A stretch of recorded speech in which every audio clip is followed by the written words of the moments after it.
When I first got into soloing, I figured if I just learned enough scales and licks that everything else would fall into place. But even after hours of practice, something still felt off. My solos sounded more like exercises than actual music, and every time I sat down to play, I felt like I kept playing the same things over and over.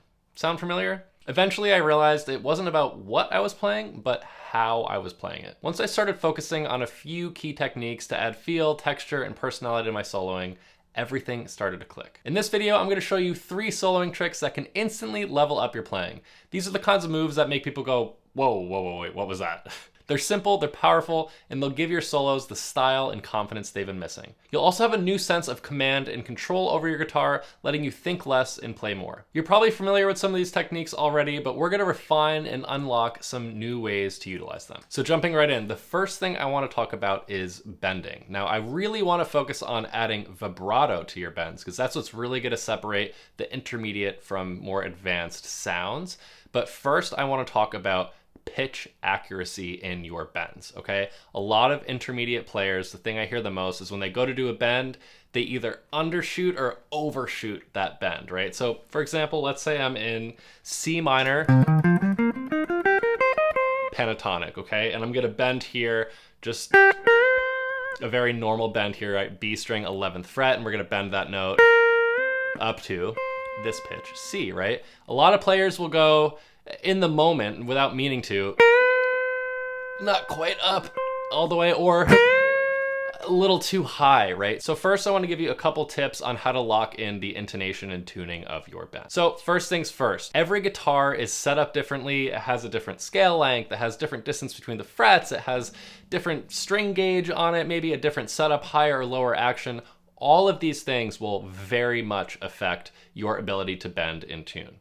Okay, I've played this guitar for so many years, it's been set up the exact same way, so I could literally pre-bend a note with my eyes closed, and I know that this is gonna be perfectly in tune, because I just have memorized the tension of the string on this guitar. But if I hop over to any of those back there, set up differently, totally different ball game, right? So there is something to be said about when you're practicing bending, practice it on one guitar so you become really familiar and it just gets embedded into your fingers. Now, first tip is called checking your math, okay? So what I want you to do is I want you to take that B string to 11th fret bend up a whole step, right? And then what I want you to do, once it's up to what you think is in tune, right? Let's say I said here is where I think it's in tune. I'm gonna actually use my pointer finger here on the high E string and check the pitch that I'm bending up to. So check this out. They should sound the same. Okay, my bend was a little flat. So let me move it up, check my work to make sure that I'm in tune, right? I could also say, okay, let me see one more time. Maybe I accidentally overshoot it, but I'm unsure. I'm like, okay, I think this is it. It's a little high, so I go, okay, let me adjust and release that bend until it's perfectly in tune. Now, important to note, you can do this anywhere on the fretboard. I could do anywhere you bend, you can check your math, okay? So it doesn't matter what string you're on, unless you're on the high E string, it's a little bit harder because you don't have anywhere to go above and check it. So I guess I should specify the B string and lower, you're able to do this workout. Now the exciting part is adding vibrato to your bends, okay? Let's stay here in C minor pentatonic. Let's go to the G string here and bend the 10th fret up a whole step. Again, we can check our math. And what I want you to do is try adding vibrato once that bend is already up to pitch. Now, a couple things happen here, right? Because as guitarists, we're used to doing vibrato, kind of wiggling and jiggling the string up and down to the floor, up to the sky, right? And keep in mind too, vibrato is such a personal thing, right? Everybody has their own. Some people go really fast and wide. Some people go very slow and not very much in width, right? It's really up to you to decide what sounds best for you. Vibrato to me is like adding the human voice element to your playing. But things change a little bit when we are bending, because once we're up here, if I start wiggling around, now it just sounds like someone's taking the whammy bar for a ride, right? So what I want you to do is use the tension of the string, because when we bend the string, right, it wants to return to its original state. So check us out, I'm gonna bend it up to pitch. I'm gonna loosen my grip just a little bit. right? Using the natural kind of trampoline of the string itself and the tension. And I'm gonna use that to help me kind of bounce my bend. That's really what I'm doing here. I don't like to call it vibrato. I kind of call it more of bouncing the bend. And try that on every string.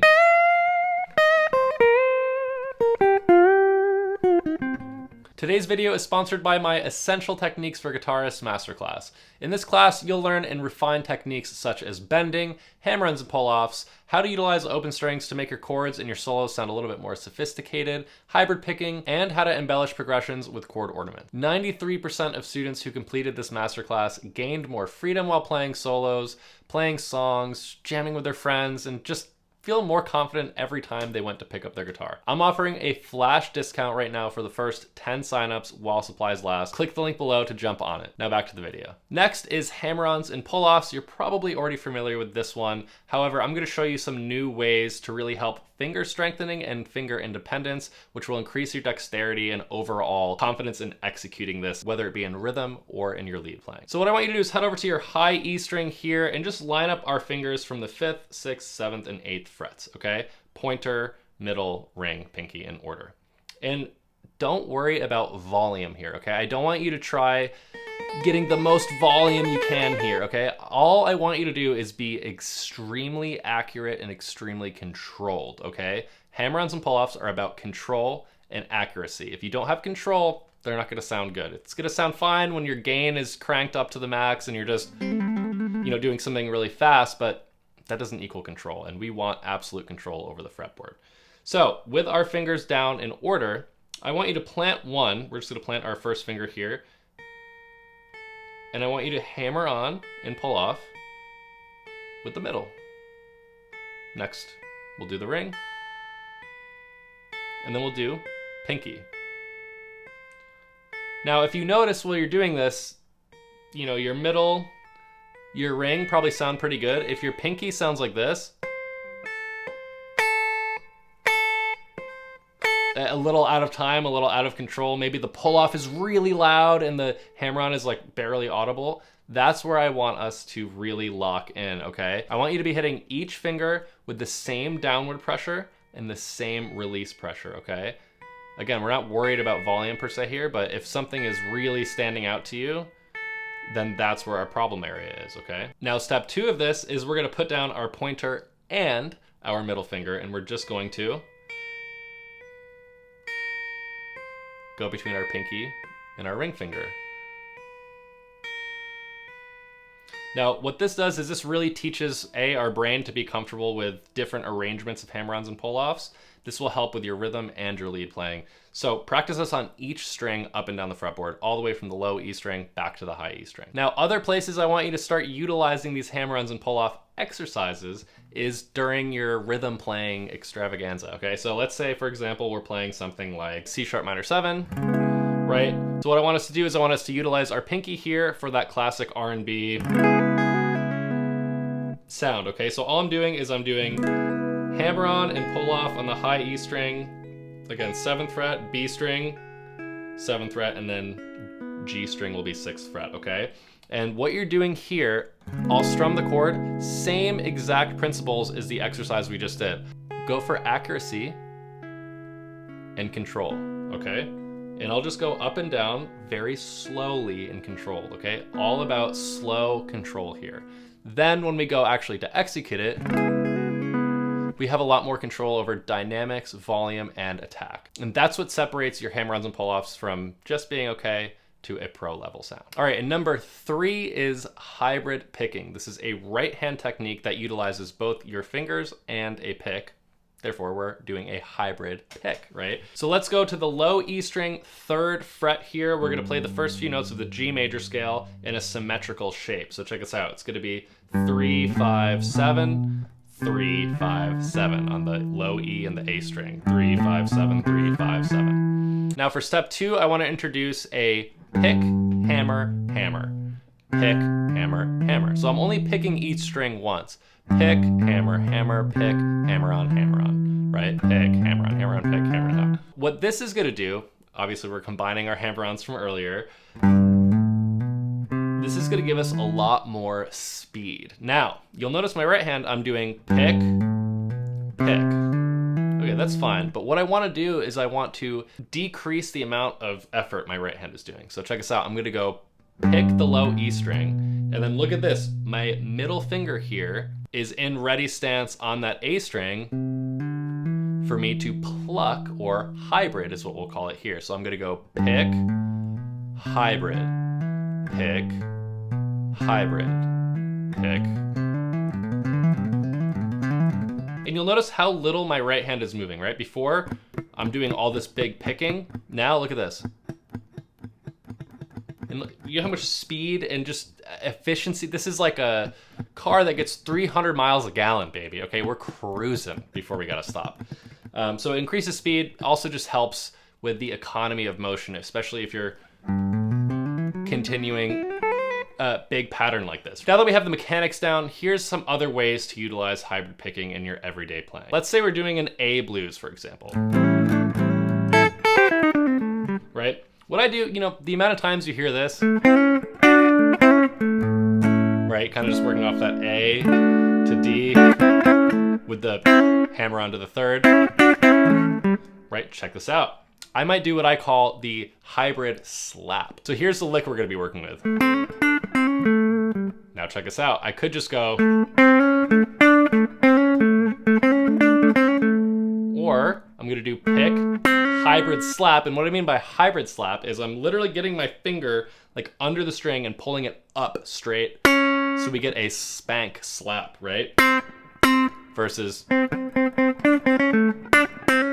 see how much more that pops out, right? Now I could even expand it with my middle and ring fingers here, right? See what all that spanking versus what it just sounded like this. Versus, right? It gives so much more extra layers to the cake. So just take any lick, really, any blues lick that you have and divide it up. Right? Pick, hybrid slap. I'm obviously really over exaggerating it here so you can really hear and feel the power of that hybrid slap. But again, hybrid picking is so useful. It doesn't matter. I don't care if you're going. Guess what I'm doing? Hybrid picking. Right? And the nice thing about hybrid picking is you have your pick here, but then you have 3 extra fingers. So you could literally utilize